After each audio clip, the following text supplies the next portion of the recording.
When application completion rates drop, something is off. Students aren't getting the support they need, and that's affecting your numbers. Enter Element 451's AI assistants. They step in where students struggle, offering real-time answers and advice, guiding them through every step. Learn how AI assistants can boost your enrollment outcomes. Visit element451.com/AI team to learn more.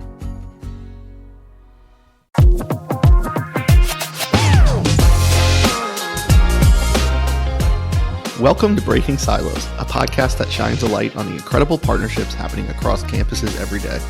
I'm your host, Shane Baglini from Muhlenberg College. Join me every 2 weeks for discussions with some of the best minds in higher ed marketing, enrollment management, student affairs, campus leadership, and more. Breaking Silos is part of the Enrollify Network, a robust collection of podcasts designed to help higher education professionals like you grow. Explore our other shows at enrollify.org or check out some of my personal favorites linked in the show notes below. Enrollify is made possible by Element 451, the next generation AI student engagement platform, helping institutions create meaningful and personalized interactions with students. Learn more at element451.com.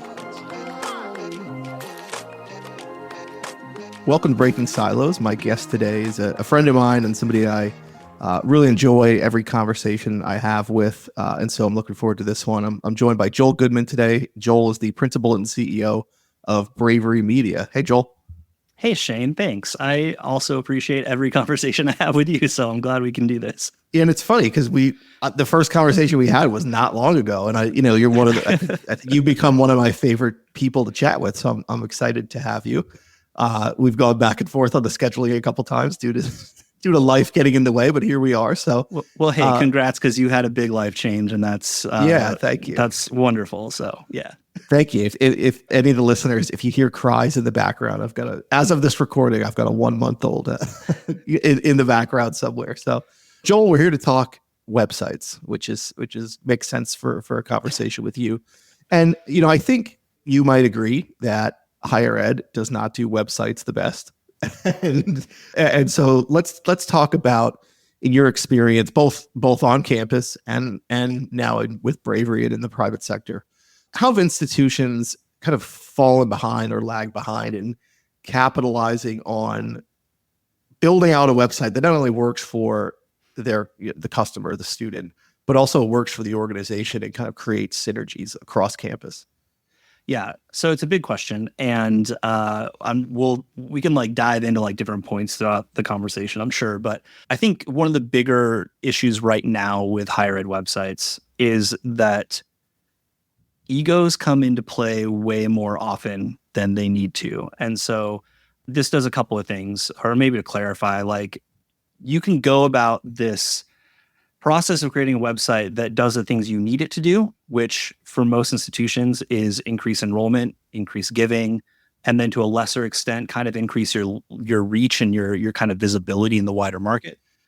But more often than not, instead of listening to people that know how to do that, it comes down to this internal, maybe political pet projects or kind of navel gazing at what leadership wants to do or thinks the website needs to be. And so you have all these people that don't actually know how to do web marketing, that think they need to have a very large voice in how to market via your website. And that extends everywhere. I mean, the web isn't kind of an isolated, it isn't its own silo actually, because everyone wants to speak into it. But it does create this issue where the people that are actually the experts in managing a website and marketing through a website get their voices kind of tamped down by all of these other people that talk into it. And so they're not even given the opportunity to build these bridges, to make connections that are actually going to reasonably work and make the website more effective. They're forced into being order takers. And I mean, I think this is the problem with silos in general across higher ed, is that individual offices feel like order takers when they're not empowered to actually do the things they want. And when you're just taking orders, you don't have the space to go and build those relationships across different functions within the institution.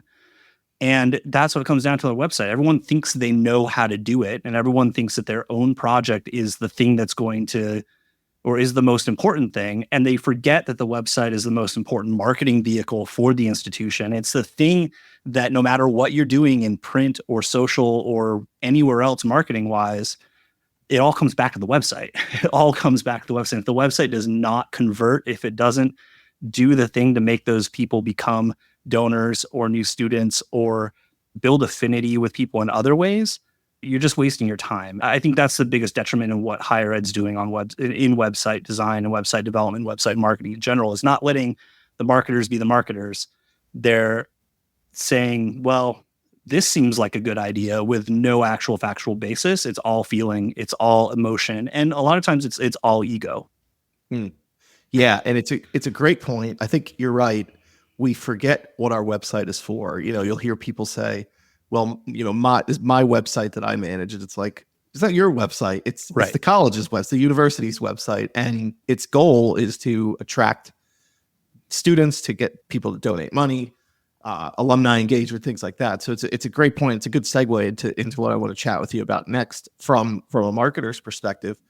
A project like a website redesign is kind of one of those checkbox things on your resume, a rebrand, a website redesign, things like that you need to have under your belt as a marketer. And talk about how it's a good way and a good project for marketers to kind of educate the campus community on what it is that we do. You mentioned a kind of a misunderstanding in the order taking philosophy, but for me, it's always been a way to kind of build those bridges and say, here's what we do and here's why it's important. But your experience, what are some ways that's come to fruition and that marketers can kind of take advantage of that? Yeah. So I think going back to my point about everyone wanting to have their own voice in there, I think there's a way that marketers can kind of regain a bit of that control and a little bit of their expertise or their credibility, I guess, as experts within the institutions. And part of that is being proactive about including people in the process. I say that somewhat hesitantly because I don't mean you need to have like 16 committees with a bunch of people on them and you need to take advice from everyone and you need to like implement that. I say that as very much a political game internally. This is a way to make sure that you're not running into roadblocks, that people feel heard, because a lot of times, like I said, it's vibes, it's emotion, right? They just want to feel like they have some say in what's going on. And I think that building bridges that way helps in a lot of other areas when you're working professionally. And so, for instance, the last institutional job that I had, which was in 2012, 2011 into 2012, but half of 2012. The time that I had at that university, I took on this awful project where I redesigned 8 websites in 6 months, built them from the ground up. Terrible project. I was also a grad student taking 9 credit hours a semester, remote, and had other responsibilities. So it was a terrible project in terms of my own mental health. But in terms of the efforts that I put into building relationships across campus and making sure that people felt that they were heard and understood versus me being the person that just says, no, that's dumb. We can't put your history video on the homepage of the website, or whatever. I made sure that we had meetings and relationships and built relationships with people that we knew were going to be vocal and maybe kind of a problem for us in the project, and to make sure that we could kind of de-escalate some of that while at the same time putting ourselves in a position where we could have open channels of communication with the faculty administration, with IT for one. That was a big one out of our marketing office. But even our marketing department was in advancement, and we had to work with enrollment management, and building those bridges actually moved our marketing over into enrollment management later on in my tenure at that school. And so I think that having those relationships built, making sure people feel heard in the things that you're doing is an opportunity for you to build those interpersonal relationships and make sure that other work goes better throughout your career. But I also think at the same time, for me as a marketer, for me as someone who, sat in front of my computer in my little office trying to do all the stuff and, was online all the time, building those relationships and having those conversations allowed me to see different perspectives and build that into the way that I operated and the ways that I was planning out that website. You learn things, you learn about a great story or something that's happening in a department that you never go to. It may be things that the rest of your marketing office doesn't pick up, or that your PR and comms office don't pick up on as they're going through this stuff. And so there's just a ton of benefits in having those conversations across higher ed. So now at Bravery, when we go into projects like that, that's what we want to do. We want to make sure that we're meeting with stakeholders that we know are going to potentially pose a problem to the staff, in a way to de-escalate, but also in a way just to make sure that they feel a part of the process, even if they aren't central to it. Because I think most of the time, faculty, staff in other departments, they don't really want to be doing website work. I mean, if we're honest, like the distributed content methodology within higher ed, to me, I think is ridiculous, because like the administrative assistant of the biology office or the biology department is not a web marketer and doesn't need to do that. And they shouldn't be doing that work. Why is that a function of their job? I don't understand that part of it. It's different if you have distributed content authorship or distributed, a heavily distributed university, decentralized university system where whole offices have their own web marketing teams. Right. But to put a little web task on someone somewhere else doesn't make a lot of sense. And so making them feel a part of the process and making them understand that, like, hey, we got your back, we know what you need to do, I think is extremely helpful in building those relationships and vibes going forward. Yeah, I mean, if I had to put a finger on it, in most cases, it's just a function of lack of resources from a centralized web standpoint. It's like, okay, we don't have enough bandwidth to update this biology website, Right. On an as needed basis. So let's tack it on to, as you said, the administrative assistant's plate. But I love what you said about sort of wanting to make people feel heard. And I think we all kind of, as marketers, understand that the revenue generating portions of the institution are I don't want to say the more important, but obviously are the ones that are going to have the most input and be most present on our website.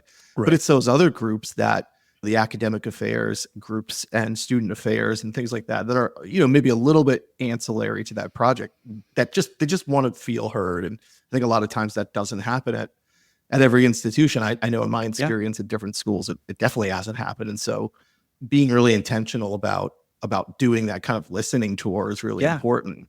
Well, I mean, how many times does an alumni affairs office get included in a master website redesign, marketing website redesign for an institution? It's actually not that often. And that's why they go and build their own sites on other tools elsewhere that are completely separate from what you're doing. And that's an approach. It's not necessarily a bad approach, but you miss out on, as you were saying, those synergies between pulling things that are really interesting about what your alumni are doing into your marketing materials or into the way that you develop features for your website, because you don't have integrations with that other platform, or you don't have those open paths and lines of communication with the people that are doing that work. And that happens all across the institution. And so I think the basis of like cross-functional kind of institutional work is really just talking to people and treating them like humans, and and pulling that respect from them by showing that you actually do care of it. Like, you want to listen to them, you want to hear what their concerns are, what their ideas are, and educating them that, we might not do all of this stuff, but this is something that's super helpful for us to understand what is on your mind and what's concerning you. Yeah, and it really honestly sets such a good framework then for a better working relationship beyond just the website project. Yeah, you've built these relationships with folks that, let's face it, you don't see that often, because you're in your office, heads down, doing the work of three people most times, and you just don't get to interface with these people. So it really does set up a nice framework. And I think on the topic of partnerships, I would say, and I'm curious to hear your thoughts, that maybe the most underrated relationship on campus is marketing and IT, especially as we talk about the web and a website redesign. And so the CIO and VP or for marketing, or CMO, whatever the title is, I think that's one of the more underrated relationships in higher ed. And so I'm curious from your experience working with a lot of those folks. Any advice for leaders, both new and seasoned, on both of those units in terms of how to better collaborate? Because I think, again, it's another one of those where marketing's over here, IT's over here. We both want ownership of certain digital assets, and that you can butt heads there. Yeah, I think you're right. I think it's underrated, and I also think it's likely to be one of the more fractured relationships in an institution. And I can't tell you how many times I've gone into website redesign projects only to have a whole bunch of pushback from IT.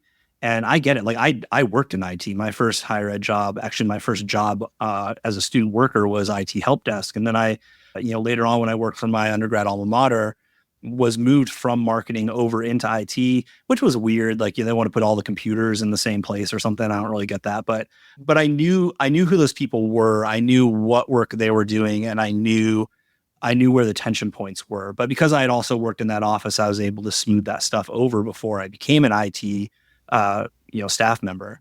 And then the second institutional job I had, it was just completely broken. I mean, that relationship was strained as all get out. And so I set myself up as kind of a consultant. Like I said, I'm going to go out and I'm going to fix this relationship. I'm going to make sure I understand what they're working on. When we go to make a CMS decision, we're working through a procurement process. I'm going to let them know what I think about stuff and make sure that they're in the loop, because at least at that time, they were going to have to manage those servers on campus. I don't recommend that IT do that anymore for websites. I think that's completely outdated. But, back in 2010, 2011, we were still doing that stuff because cloud-based hosting wasn't really a thing.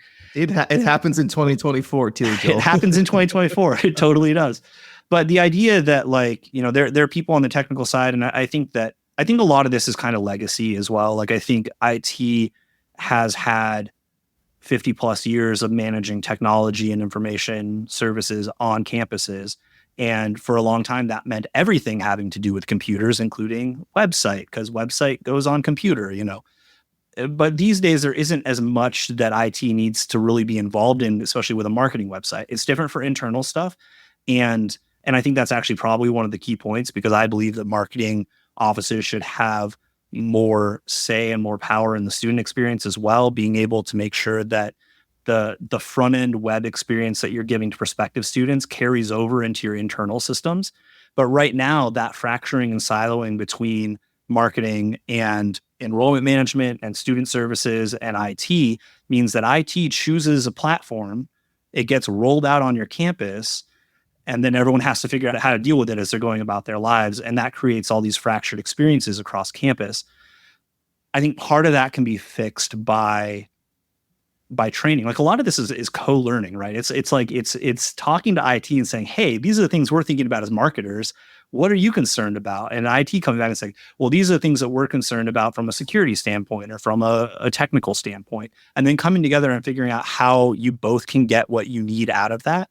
Because, if you end up with an enterprise class content management system that's really suited for healthcare and you're a liberal arts institution, that's not going to work for your workflows. And it might be easier for IT to roll this thing out because someone there knows Java or whatever, but it's not going to be good for your web developers and designers and your content managers and everything else. And that just decreases efficiencies and makes sure that no one's happy with the work that they're doing. So again, I think it really comes back to that communication side. But really, when I talk about respect, it's not assuming that all IT people are never going to understand anything that marketers do. And for IT to understand that some of those marketers are technical as well and understand some of the stuff you're talking about. And when you don't, fill in those gaps, when I go to an IT department, I say, we're really concerned about performance. We need to make sure this website loads extremely fast, because that affects enrollment. That affects, how many applications people are going to get. It affects every aspect of conversion rate for the institution. If they don't have the expertise in-house to do that work, we should be able to have a conversation about how to solve that problem, right? Either they upskill or they say, yeah, we're going to the cloud. Let's figure this out and go that direction. But if you don't have those open lines of communication, again, you're not going to have those conversations, and you're going to end up with deeper rifts, because you'll do something and IT will get mad, and then IT will do something that's not going to work for you. And then everyone's angry at everyone else. And that's not a fun way to work. Yeah, and it can snowball quickly, especially with those two departments, because yeah, I mean, it's one of those relationships that needs to be close, but oftentimes there's for lack of a better term, a language barrier there. We're speaking two different languages, and trying to be on the same page is important. I think that's where probably senior leaders come into play. Yeah, and I'll say that I think it's important, and I haven't done too much research on this, but I do think it's important that institutions make it a priority when hiring marketing staff to have someone that can do some of that translating. It doesn't just have to be people at the top. It helped, me being someone that does marketing and web design and web development meant that I could speak enough of the language to translate between my colleagues and everyone in IT and understand what IT's concerns were, and then translate that back and figure out ways to kind of smooth that over. I think IT departments as well. I can probably not as many IT leaders listen to your podcast as marketing leaders, but if there are, I think in IT, it helps to have someone that is, they don't even have to be a generalist, but someone that like isn't just like a programmer, but is like a cool programmer that does other stuff that's culturally relevant and things like that. Yeah. It helps to have that bit of translation in place on both ends, because then it doesn't all fall onto senior leadership who, like, to be honest, are busy. They got a lot going on. You're right. You are correct. The next question that I have for you, Joel, is a loaded one. But before I ask that question, I just want to remind our listeners to like, subscribe, review, rate, do all the good things that help a podcast grow. If you like this content and all Enrollify content, we really appreciate that help. So, Joel, the loaded question that I have for you is, and I think I might know the answer, so I'm kind of anxious here to find out, what is the most important aspect of a higher education website? I think the most important aspect is usability. And like, that's actually a loaded answer because usability comes down to a lot of different things. I talk about site speed all the time because all of our websites are bloated and don't load very fast. All is a generalization. There are a few institutions that are doing a good job with that. I mean, that is a function of usability. Going back to what I was saying about all these like kind of ego pet projects that kind of ruin websites, that's one of those things that gets in the way. Like, if you look at the research, we know from an undergrad perspective, we know what prospective undergrads want to find out. They want to find out, do you have the program that I want? How much is it going to cost? And can I pay for school? And then they want to hear your brand. Then they want to understand what it's like to be on campus. But we don't think of it that way. We say, no, we got to throw all our brand messaging out onto the homepage. We've got to like use all of our taglines. We've got to use all this fancy language that someone came up with in our brand guides. And it just gets in the way. And it a lot of times leads to like giant videos loading on homepages and, huge image carousels, things that we've had for decades that we know decrease conversion rates, that we know turn people away from our websites, but we still keep doing it because we have some sort of, I don't know if it's just an accidental mandate that we just have to push our brand and our brand messaging before getting people to understand how we actually can help them and serve them. And that leads to poor usability, which leads to slow websites. And so it just comes back around. Like, I think that if we take into account who the other person is on the other side of that computer that's going to be using our website, and we care for them where they are and in the things that they need at this moment, then we finally get them to be receptive to our brand. You can't assume anyone cares about your brand messaging before you answer the questions that they come to your website for. And so when you hide links to your programs, when you make it 3 clicks to get to a program listing, when you hold back on how much your tuition, how expensive you actually are, like, that doesn't do you any favors. People leave when they can't get those questions answered right away. So I think just focusing on usability is the thing that we need to put in place. Yeah, I was close. My guess was going to be speed, because I want to ask you. I want to ask you about. Tell me about Speed EU. It's a tool that you've developed at Bravery, correct? Yeah. So last year I guess over the past year, we put together a database of every higher ed website in the US, Canada, UK, Ireland, New Zealand, and Australia. And we've put together leaderboard rankings. We do site speed and accessibility tests on all of these institutions. And then we have leaderboards for each one of those countries, as well as for your region in the US, for some types of schools, like community colleges have their own. And business schools have their own sort of leaderboard. That's at Speedy U. So like Speedy and the letter U.bravery.co.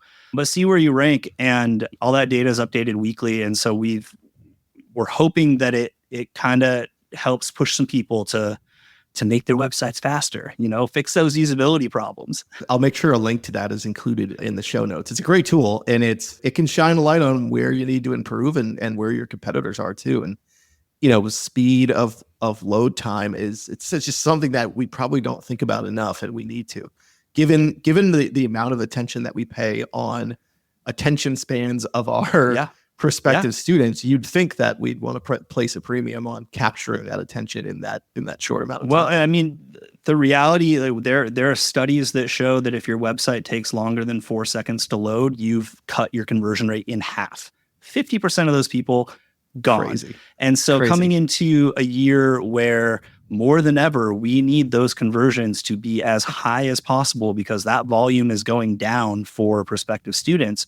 Make your websites faster. It's an easy way to make sure that your funnel's still filled and that you can still progress as an institution. Yeah. It's one of the more frustrating experiences as a consumer of any website, is getting to a website that is taking forever. It's like, okay, I'm going to just go to Amazon now and get That's what exactly I need. it. I tried. You're going to go my to a best. competitor. Right. You're going to go to a competitor whose website loads faster. And like most kids they're not looking at just your institution. They're looking at a couple other ones, and they're probably doing that research at the same time. Yeah. And it really kind of drives home your point about getting them the information that they want, because they're not there to experience your brand yet. They're like, do you have what I need? And then I'll engage with the rest of your content. If you don't, then I'm going to go somewhere else, because that's just not what I'm looking for. So exactly. So it's a great point. So as we close out the episode here, Joel, I don't want to end on an overly negative note, but I think higher ed really needs to fundamentally rethink how we use our websites. I think every once in a while I get to a higher ed website that I really like, and it really stands out because there's not that many of them, and that really do a good job. So where is higher ed kind of failing in that regard, and where can we maybe draw better examples from? Other schools that you can think of, other industries? Where do you, as you all at Bravery, think about who's doing web design the best? Yeah, so we always start with humans. We start with the person that website is supposed to be built for. Now, if that website is supposed to be built for your VP of enrollment management or your president, that's one thing. But in 100% of the cases, it is not supposed to be built for your president. It's supposed to be built for prospective students and prospective donors and parents and all these different audiences. So start with those people. In higher ed, there are people that are starting to make gains. I'm not going to name any huge names because I don't really think anyone's doing that great of a job. And so it's kind of marginal. But I do think that there are institutions that they're thinking deeply about who those people are, and they're focusing on site speed. They're focusing on organizing their content into ways that make sense for students. But I think the industries that do a good job of this, I don't know that any industries do a good job of this, honestly. I want to say e-commerce, but e-commerce is so different, and I don't want to put in place a false equivalency here, because I think in higher ed we start talking about all the fancy tools, like we start talking about personalization and all this kind of stuff, and especially with AI being such a change maker in the way that we do work, people don't shop for a degree or shop for a higher ed institution like they shop for an umbrella on Amazon or something. Like, they don't need you to suggest a bunch of things to them. They need lightweight and visible personalization. And so when you look at people that are building tools that are very centric to how a person needs to accomplish something, those are the items that I look at. Those are the different industries that I look at. And I think that higher ed really just needs to go back to simplifying a lot of the stuff that we do. I said I wasn't going to name names. I'll say, like, I think Notre Dame does a really good job at what they do. I think their staff are incredible. They're very thoughtful. I know some of them, and I know some of the thought behind what they're doing. We've had the opportunity to work with a few institutions that have put a lot of thought into this and have trusted us to kind of carry out, our recommendations. University of St. Francis in Fort Wayne is one of those. They've kept most of that stuff in place. And I think that there are more agencies in this industry, our competitors and the people that we sometimes work alongside that are starting to think more about performance and like pushing back on clients, which I think is a hard thing. It's like in higher ed, as an agency, you want to give your client everything that they want, but I don't take that approach. Like if what a partner wants is wrong, I'm going to have a conversation and say, okay, let's actually find a solution that's going to work instead of just assuming that copying some other institution is what you should do. And I think that's probably in higher ed, the biggest problem is that we don't start with the people. We start with someone else's website, a competitor's website that we really like. And I don't think we need to look at competitors' websites, unless it's to figure out like where we have gaps, especially if they're doing better. But like, I don't think we need to be paying attention to the features and the design styles and things that our competitors put in place. We need to be looking at our actual prospective student base because they're the ones that are going to decide to come to our institution or not. And that's the thing that matters. Yeah. And I love what you just said about, to me, the mark of a good agency or a good partner is the willingness to tell me, the institution, what I need to hear, not what I want to hear. So yeah, your point is well taken with me. And I hope other higher ed marketers listening, agency partners listening can take that to heart. At the end of the day, it's about the best product that you could possibly put out there, not about what one party wants versus what the other party wants. That's the hard part. But that's why we got to break down silos too. That's the point of this podcast. So that's really it. It's about making sure that I think buy-in happens when you just acknowledge that someone else has something that they want to say or some input that they want to put in. And it doesn't mean that they need to have it executed. It doesn't mean that you need to execute it because you're not an order taker, but it does mean that you just need to acknowledge, like, yes, your opinion is valid. And because your opinion is valid, we're going to make sure that we keep it in mind as we're doing this planning. And that's one of the methods to breaking down these divisions that we have in institutions. And it helps you do better work and it helps your websites be better. It helps them understand why you come back and say, well, we're going to do it this way because, they'll understand it. Yeah, it just makes your life easier. Just listen to each other. We're all colleagues. It's not that serious. Just listen to other people's opinions and you'll be all right. Joel, thanks again for your time. Folks listening, you can find Joel on LinkedIn. I highly recommend it. One of my favorite people to follow on LinkedIn. You can also find Joel on Blue Sky. That's new. Yeah, you can. That's new now. I've been on Blue Sky. Well, I've had an account on Blue Sky since it started up. But yeah, it was like, I posted like 5 times, and then last week it's like suddenly, now there's millions of people joining. So that higher ed Twitter went to Blue Sky over the weekend. So over the weekend that this recording's happening. So find Joel there as well for some. Have we settled on unfiltered content on Blue Sky? Is that where you're landed? Yeah, probably. Well, I'll be unfiltered. I'm treating it more like old Twitter, which I feel I don't understand why I feel like I have to be so filtered on LinkedIn, but I don't like it. It's a lot. It's a lot stuffier than it needs to be. But I'd be so professional. But if I was mostly unfiltered for since 2007 when I was on Twitter, but then I left Twitter like 2 years ago. So it's nice to have that outlet again.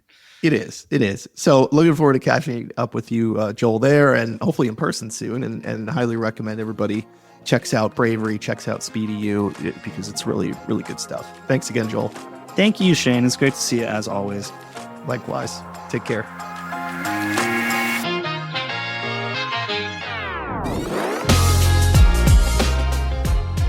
Breaking Silos is part of the Enrollify podcast network. If you like this podcast, chances are you'll like other Enrollify shows too. Our podcast network is growing by the month, and we've got a plethora of marketing, enrollment, and higher ed technology shows that are jam-packed with stories, ideas, and frameworks, all designed to empower you to be a better higher ed professional. Our shows help marketers and admissions professionals find their next big idea, and feature a selection of the industry best as your hosts. Learn from Dave Builds, Jenny Lee Fowler, Eddie Francis, and many more of your favorite leaders in higher ed. Enrollify is made possible by Element 451, the next generation AI student engagement platform, helping institutions create meaningful and personalized interactions with students. Learn more at element451.com.